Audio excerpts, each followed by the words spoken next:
Hey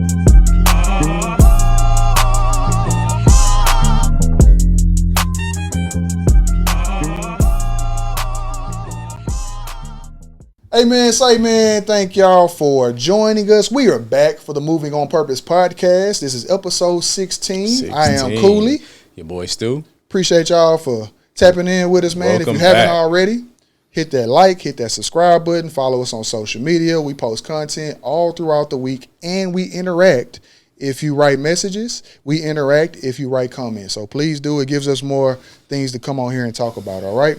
So for episode 16, we are going to talk about something that some people may not even realize is going on around them, but it's something that bothers me. Something that makes my ass itch a little bit, okay? Wait a minute. I was about to say speak your mind, but yeah, I don't know. So the name of this episode is Everybody Can Eat. Stop competing with people who aren't competing with you. I like that one. Right? You trying to compete with people who ain't even worried about your ass. I'm trying to figure out, you trying to make people mad the last couple episodes? Because you coming direct. I watched what I said. Okay, I watched what I said. I just want to know. I need to know where we're going with it because I'm on board. So let me know first. This is the way we're going. All right. We're going to be talking about people who want to win without wanting the next person to win too. That sounds like a hater right there. Right? They just trying to keep everything to themselves. And I just want to win. You can't win. It's not enough. Yes, they gatekeeping a lot of different ways. We're going to kind of unpack it. We're going to unpack it, all right? But before we unpack it, we need to unpack these shoes on your feet. Shoes on your feet. Let's get to the kick of the day. Stu, you went way back. I'm not going first. Way back. I went first last time. Back in the time. I went first last time. It's your turn. Like silk. What you got? You got J's should always go first. Man, I got these little threes on, man. These little threes. Come on, Some man. Jordans. I had got them from Costco. You know what I'm talking about. Now he down in his story. stories. You know what I'm saying? You were making fun of me saying I had thought you had the LA Dickie shirt on. Hey man, I'm familiar with what I'm familiar with. You know what I mean? So, what you finna start? Yeah, I didn't know what no. Looking like Suge Knight over there, man. Hold on, man. Big Suge. No, I just trying to I got scared, man. I ain't know. That's all, man. What you got going? Man, I just got some simple Adidas, man. The Pharrell simple Human Adidas. Race. Oh, okay. Come they don't on, even make man. them no more. Okay. Yeah, man. Nice little orange, bright, stand out a little bit, you know. These little something different. They look comfortable as hell. They are. Yeah, they look like some house shoes. They feel like slippers. I ain't gonna lie. Do you remember the N1 slip-ons? I do. The soft ones? I do, yeah. That's what they kind of remind me of. Who wore those? It was who wore those? Sprewell wore those. Sprewell Somebody won for else. a little bit. Strawberry, he won for a little bit too. I remember those though. Mm-hmm. They trying to bring N1 back. I think they should. Got what's the name from the Knicks is sponsored by him. What's the name? Grand Theft Auto. What's the name? The little guard. They call him Grand Theft Auto. Wow. He be all the steals he get. Oh, the one that got traded for Alvarado. Yeah. That's what they call him because he get the steals and stuff. So yeah, I didn't know they call him that, but that's fitting. So he'd be a good person, but they need a bigger name than that though. But he in New York. He in a big market now. He's from New York, playing in New York, so they might be able to swing some stuff for him. Yeah, hometown. Yeah, because they're not gonna get no home run like. Do you remember were you old enough to remember the N1 mixtapes? Tours? Yes. Yeah, I had the DVD. I had the not the DVDs, the tapes. And you used to get them from Foot Locker? Yeah. You got to stand in line? Cadillac and what's the name who played in the league? Remember Austin used to come every now and then. Headache, the Professor, Skip to My Lou, all them boys. What's man. So White I ain't have money to go to. They would dub it for me and let me watch the tape later. Hot sauce too. He had that crazy handle. Yeah, I couldn't do none of the stuff he did, but I tried it. They had you dance. They had you dribbling in front of a mirror with a big T-shirt on. You put it on your shirt and hit it, and it went around. My favorite thing when they throw it off your head right in front of you. That started some fights back in the day. Yeah. I love that. My favorite move was you dribbling between your feet, and then you throw it up behind you, and you keep doing that, and it goes over there. That was mine. That's probably all I had. I ain't know how to do none of that stuff. Everything else was carry. Yeah, that's N1 for you though.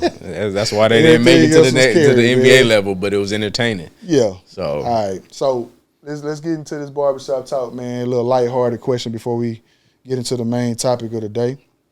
Let's talk about stuff we competed over growing up that didn't even matter.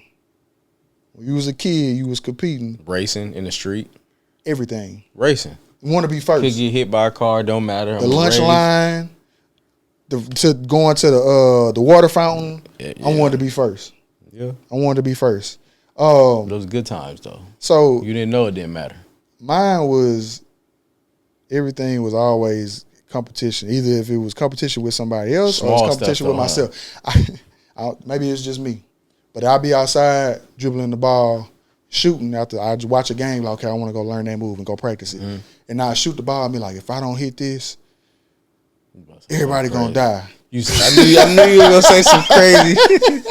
And you shoot it, miss, you like, hold that follow through. They changed their mind. I'm coming back. And then you do the countdown like, everybody live. Take you a couple shots to get it. Yeah, man. So just that, man. Just competition, man. Video games. What you had, the Nintendo? So I had a Nintendo. I had a Super Nintendo. Cartridge didn't work. You already knew. Yeah. Got to hit that boy one time. Put it right back in. And then you got to do it, and then you come back home. We good. I didn't have the N64. I had a PlayStation with no memory card. Can't save nothing. PlayStation, no memory card. So I had that, right? And it came with Tekken 3. Bro, I played Tekken 3 from morning to evening. I beat every level, unlocked everybody, and then had to turn it off and go to sleep and lost everybody. You had to do it right again. Had no memory card. Hey, man, build character. The struggles, dog. The struggles, character. Man. What we got? Comparing your lunch to the next person's lunch? Yeah. But a lot of people, the yellow ticket, getting them school lunches, the county lunches, whatever they was. I got free lunch. Yeah, so that's what I'm saying. But they pack it with some stuff. So you got your packed lunches, and you got the people that stand in line and get the lunches from school. Oh yeah, I ain't have money for that. The chicken tender basket with the curly fries and cheese on top. Yeah, that's a bomb in my stomach right now. But nah. So you will rush, you will run and race to be first in the lunch line, especially on pizza day. Because if you got there early enough, they'd have the triangle pizza, and you'd be doing the math in the line like, I'm gonna get. They would run out too. I should be good. They run out. Now you got them weak ass circle pieces, rectangle pieces with burn on the edges and the cheese turning brown. Yeah, and then you sitting there eating your pizza and everybody all like, yeah, the crust is good too. They got dipping sauce. I got the pizza. Yeah, man. And then shoes and clothes, man. That was always you always competition, man. I ain't have them. I had my Hakeem Olajuwon shoes from Payless. Had them hot Hakeems, boy. Shaqs with the 3-4 on the edge. Hey man. Now Shaqs wasn't in Walmart all the time. They actually was in. They was in the store, like the Reebok. What is it? Yeah, he did have Reebok. The white and black, the white and black ones. I forget what they were called, but I know what you're talking about. Shaqazoid or something crazy like that. Yeah, something with Shaq in it. All right, so let's jump into your it, man. I know. So, Stu, have you ever? I know what you're doing. Walked in the room. I know what you're doing. Have you ever walked in the room? Watch this. And felt like, and it was a room full of men. Could be at work. Could be anywhere. And as soon as you walk in there, you feel like you're getting sized up. Yeah, all the time. Okay. You feel egos. You feel egos. Like, yeah. Why he in here? Who is this? And this, that, and the other. Who invited him? Who he know? Exactly. Yeah. And that kind of negative, hating ass energy kind of morphs into them wanting to be in competition with you, even though you ain't even worried about them. Yeah. I mean, I don't mind competition. I don't mind competition I don't either. mind it at all. But for me, personally, I compete with myself, and I push myself to be the best version of myself. I don't really look to see what other people are doing. Don't really care. I know if I'm making forward progress in the right direction, then I'm doing good for me. Yeah. But in the same light, I don't mind sharing the information. If I know somebody or some steps behind me and what worked for me, I'm going to give that information to the next person.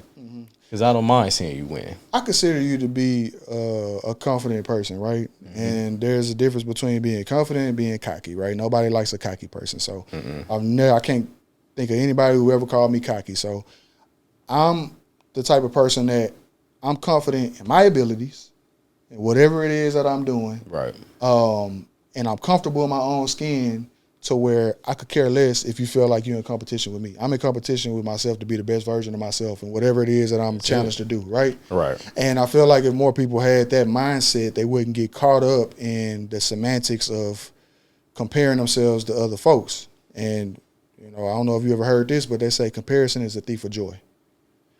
You are wasting time comparing yourself to somebody else or comparing yourself to how fast it took somebody to accomplish a goal that you ain't even paying attention to the small wins that you have because like you said, like we always say, we all run our race at a different pace.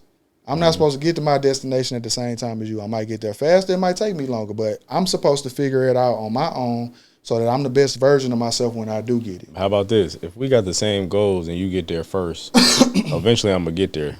Let's compare and figure out how we both got there in our different ways. Let's share the information. You know what I mean? And then we create something else off of that.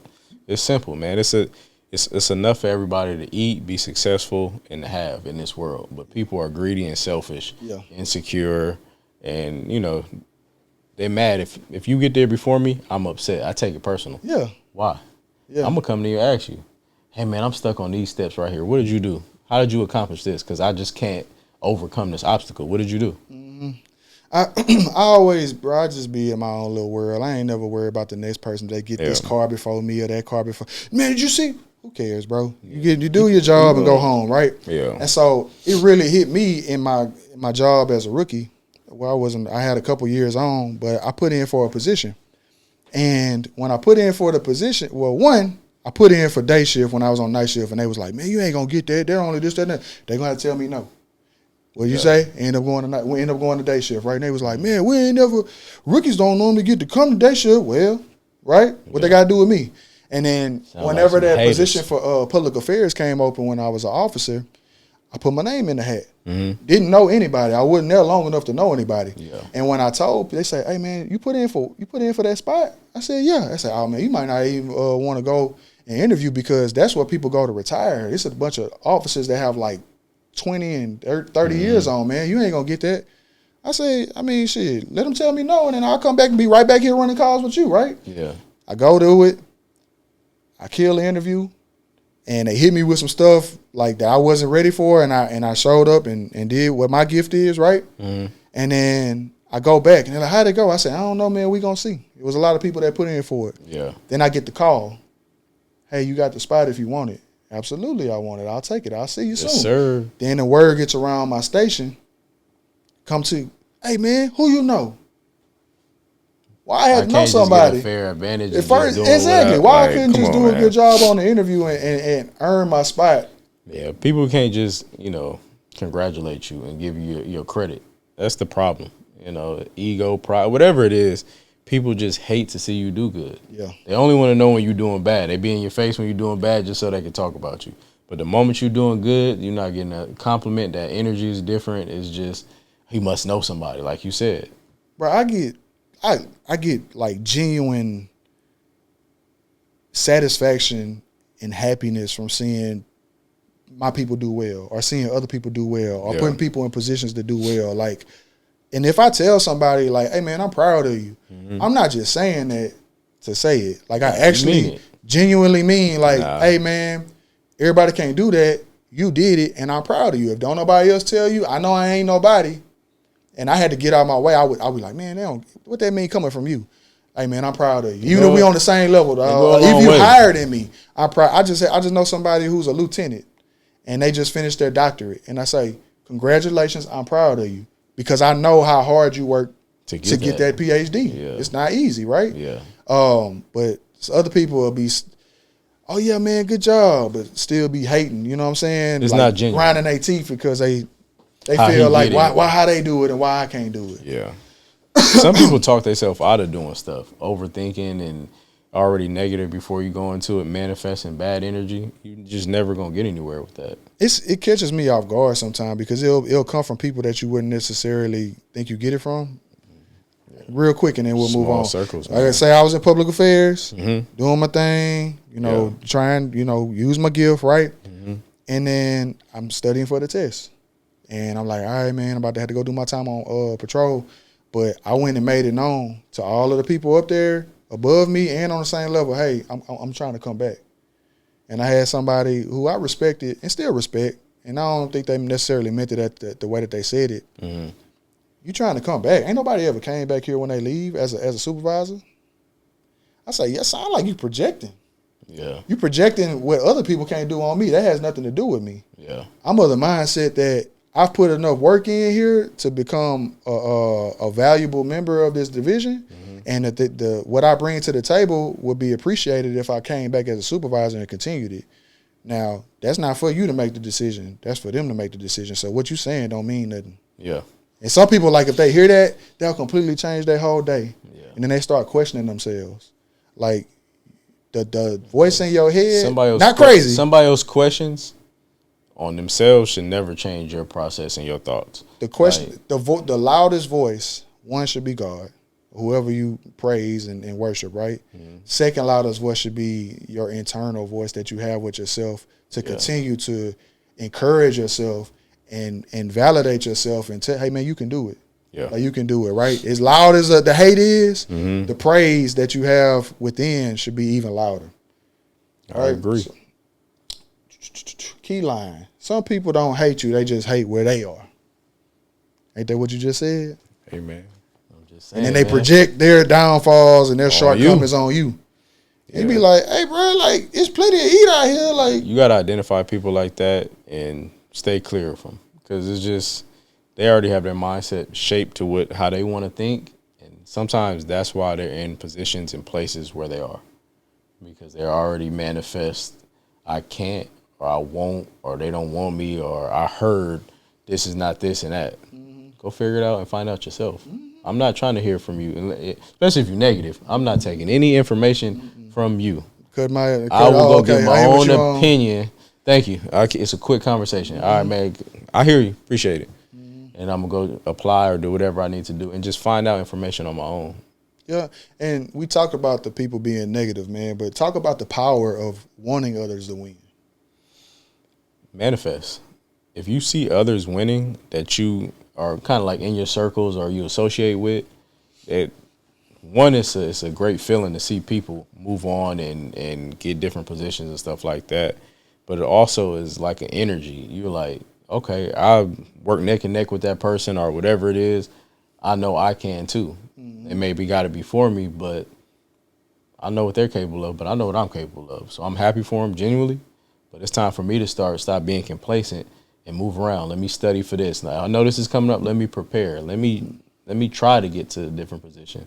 But just seeing other people win it's a different form of leadership. Yeah. To me, I feel like when you blessing watching, you blocking your own blessings. It's like pocket watching. Yeah, when you watching what other people doing and instead of like genuinely being happy for them, you blocking your blessings. I also believe that if you continue to pass blessings when you have them and not just hold on to them, and you continue to connect dots and put people in positions to be successful, it brings others. It's gonna come back around tenfold for you. Yeah. Right. For me, I don't know what it is. I think it's grace from God. I think it's just good energy. It's good karma. It's gonna come back. Whatever you give, you're gonna get it back. So stop thinking like, I don't want to get nothing out. Well, ain't nobody gonna give your ass nothing either. Yeah. You know what I'm saying? You holding on close. It's a part of they're gonna hold on networking, close. But also your blessings. All those kind of entwine with each other for it to work. But you got to have the understanding of it, because if you kind of just like you said, I'm holding on to all the information, I'm gatekeeping, I'm only going to go so far, because those other people are going to eventually pass you up. And those are the people that you might need later on. Yeah. So don't burn bridges. Don't gatekeep. Be happy for others. Celebrate others' wins and stuff like that, and move forward. It takes a certain level of maturity to do that, though. And we're talking about it because we have it. But what may come to us in a second thought of, I'm helping this person, but like, what are you gonna do for me? Like having something attached to. You can't look at it like that though. You can't have attachment. It can't be a string attached. If I help Joe or whatever, I'm not looking for anything in return. Only thing I want to hear in return, how it worked. Yeah, that's it. That's good enough for me. Yep, that's it. And I'm anybody that I've done anything for, man, I appreciate it. How can I do it, man? Just do it for the next person when you had the opportunity. Pay it forward. Pay it forward. That's all I say. That's one of your slogans. Pay it forward. Pay it forward. Do it for the next person. Yep. So celebrating others. Can I talk about this from a supervisor position? Yeah. So like I said, I'm a old. You got more rank over me. I'm an old jock. You gotta ask my permission. So I'm an old football player, right? Right. So I equate everything. That's how I simplify it and make it make sense for me. Right. If you're the quarterback of a team, if everything goes right, if you're a good quarterback of a team, when you get up there in the press conference on the microphone, you're supposed to get a praise to your O-line. You're supposed to get a praise to the coaching staff. Absolutely. They're supposed to get all of the praise, right? If things go bad, hey, man, it's on me. Take the blame. You know what I'm saying? That's a what? As a leader, I need to do a better job of getting everybody motivated. When guys, did this or didn't do that, I should have figured out a way to get us in a better position, right? Right. As a supervisor, I feel like I take the same approach.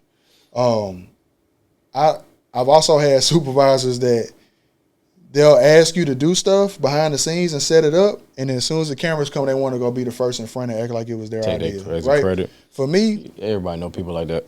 For me, that's the lamest type of person, the lamest type of leader, and it makes you not want to do anything for them, right? Right. For me, it's like, man, do everything in your power to set your people up for success, to highlight them, to acknowledge them, to accommodate them, and then when they do it, praise them and make sure that you're praising them in front of the right people. Yeah. Because it may open up another opportunity for them. But then if things go wrong, be the first to be like, hey, that's on me. I should have done a better job of making sure that they were in a position to be successful. I didn't do a better job of making sure the I's was dotted and the T's was crossed. Yeah. Because at the end of the day, if y'all gonna send me back to patrol, like, it's unfortunate, but I know how to do that. Yeah. But I'm not finna throw somebody under the bus so that I can get ahead and save myself. Yeah, I feel like that's gonna catch up with you. A lot of people resent you at the end of the day, and that's not how you operate. That's not the energy that you move with. So it's not worth it. Hating takes energy, just like praising takes energy, man. Yeah. So, which one's easier? Being fake all day is I'm sure it's exhausting. Being in a fake competition all day, is exhausting. You constantly just, oh man, he didn't win again. Damn, and this dude just going on about his business. Don't even realize you hating. You know what I mean? You talking to the person regularly. Sometimes you don't even identify or know your haters. Yeah. And so it's like the key line is you grow and you get to your destination faster when you run your race at your own pace and you're not worried about what's going on in the other lanes. When you look to the right and you worry about what this person's doing and you hating on them and why I can't get there, the person on your left is passing you up and getting to their destination faster. Oh, dang, how he doing that? Yeah. You try and catch up with them, trying to do what they doing instead of figuring out what you do. The person on your right's passing you up. So just focus on what you do well. Simplest way to put it, stay in your lane. Stay in your lane. That's it. And run your race at your pace, man. That's it. You got a video for me. That's what I was told. I got you, and man. I'm ready to react to it. I have not seen it. This is going to be genuine. I got you. Raw reaction. Real rap raw. It's never about me. It's always bigger than me. That's Beast Mode. You already know. I know that voice. It's never about me. It's always bigger than me. And then if you an individual that know me. I thought about you when I seen this video because you're always helping others, putting people in position. Appreciate that, man. I never watch what somebody else does. It does not matter. Bernie Mac got to do his thing. I got one more though. You can watch two for this one. What did you want to do? You always come up with the videos. I did my homework. I'm not in competition with anybody. So you didn't care what form that took? I don't care what people say. If you focus on being the best within yourself, all that stuff will come. Bad man. That's good. I got him. So yeah. What's your take? So as far as Beast Mode, man, that's my way of approaching things, man. Like, got you. I feel like if you real, if you genuinely want everybody to win, that's the way you carry yourself. And them people that you look out for, they gonna look out for you. And I'm real selective about my circle. And did you learn to be like that? I did. Okay. I learned because you can't help everybody. You cannot because when you and I've learned that too. Like, depending on what space you're in, when you help out certain individuals, your name is now attached to them, and now everything that they go and do is a reflection of you. Right. So when I first got my first job out of college, running the after school program, I was in charge of hiring my own staff. I'm back in the hood. Who want a job? I'm passing out cards like, come work for me. I got you. Come work, but I got you. And so I felt I felt like the How many people people who you fired, man? Huh? How No. many people- I didn't fire okay. nobody. I didn't fire nobody. So the people who came, they worked hard. I got them on. They worked for the company longer than for the nonprofit longer than after I left. Right. But the ones who didn't come and work, I could tell they felt some type of way about me being in a position to even offer them an opportunity to come and work. And I was like, that's interesting. Opened your eyes, huh? Exactly. It opened my eyes. It opened my eyes for sure. But you also have people that will take, and not try and bring any value. So withdraw. It's just transactional. No deposits. Lots and lots of transactions where they just take. Those people, those numbers don't get answered when they call. Yeah. And I used to answer them and be like, I already know they finna answer. The way you know that how you is do? the one time you say no, see their reaction. That's how you know. I just don't. I'm not available. Yeah. And so that just comes with maturity, like we talked earlier, man. I'm very protective of my time and my effort now. And I had to learn it the hard way. I was just giving it, and then I was getting pulled in too many different directions. How drained were you? And the people that I cared about at home, I wasn't giving them the best version of myself. Yeah, I was drained, right? Yeah. So I want everybody to eat, but it can't be at my own expense. Not because I don't want them to see them pass me up, but because I got to have enough left for everybody. Not going else. to take a toll on me to get to where you need to be. Yeah. It's just a one-sided type of thing. And a prime example, dog, is I had an amazing team at one point. I have an amazing team now, right now, as far as my unit. But the officers that I was supervising made my job super easy. I could do my own I got curative some stuff. openings coming up soon. I'm just trying. Man, we just trying to hold on, keep our spots right now. Just let me know if y'all need an addition. I got you. But I had some officers that were amazing at their job, self-sufficient, did their job, and I could just praise them and put them in position, and they was going to show out. Could I have been selfish and been like, man, I want to keep them. I don't want them to leave. Like, they make my job easy. I was like, hey, you know what? You'd be a great supervisor. You need to take the test. I never thought about it. You need to take it. Yeah. You need to take it. The way you're interacting with people and the way you take pride in your job and the way you approach things is going to translate very seamlessly to you being a supervisor. I've had 3 officers now. They either took my advice and did it, or they could not stand me and they wanted to get away. So that's why they took the test, right? But one of them, man, I'm so proud of her. All 3 of them did better than I did on the test, that's the goal. I gave them everything I had to study, right? Use this and do better, right? One of them, she did so well on it. She's so damn brilliant. She promoted, and she was so high on the test. 2 years later, she was eligible to take the lieutenant test. Bro, she outranked me now. I was just supervising her a year and a half ago. Winning, man. Well, not the year and a half, but almost almost 4 years ago, bro. And she done already went up, and I could see her continuing to go. Every time I see her, I say, man, I'm proud of you. Like, keep going. And now I'm picking her brain on, the best way to go about studying for the lieutenant test. Because shit, you did it. Yeah. So that's what it's really about, man. You want to see, I want everybody to win because I'm running my own race. I'm not comparing your wins to mine. Right. I'm not comparing yours to mine. All right. Where's the funnies on? Oh, here we go. iPad, man. No. I feel like I'm not prepared. Shh. Shush. So, all right. So, we got the officer question, man. What you got for me, man? What's something officers instantly notice about people even when they think they're hiding it well? You just know when somebody's lying. Straight up. You just can tell when somebody's lying. No eye contact. They stuttering. They hesitant. Like, that's for me. Like, I can just determine right away. And I'm like, this story's full of shit. Yeah. Let's detain this person real quick. And Yeah. see if they start telling the truth at this point. Yeah. For me, I can notice when somebody needs help. Yeah. I'm gonna take a different angle. Yeah. I'm gonna take a different, because I can say that too. I can tell when a woman is in an abusive relationship. So domestic. I can tell. I can see it in their eyes, even if they're trying to be cool. What's some of the signs that you see that's telling you I need help, but they can't verbally say it because clearly they're in front of the person they need help from? Or well, for one, if you're doing your job, you're supposed to separate them, right? Yeah. But even if you separate them in other rooms, they're scared to even look in the direction of that person. Not only that, they're scared to talk because they think they're listening. They're going to hear them. Yeah. So hey, y'all take him outside. Yeah. Or take her outside because everybody. That's a tip it's abusive, for the right? young officers. Yes. Always separate domestic violence. separate the complainant and the suspect, so you can get actual real statements without them being in fear. Because if they've called or a third person, they fear for their life. Most of the time they haven't called. It's the neighbors get tired of hearing them knocking their head between the washer and dryer. Or they'll call just to get them off of them because you don't know what's going on. Exactly. We know what's going on in there. But they know if they say, I want to press charges, then it's going to cause another problem. Like we talked about on the last, 2 episodes ago, as far as reading people's body language, you can see genuine, like, fear in people's eyes. Fear and also somebody that's just worn out and tired.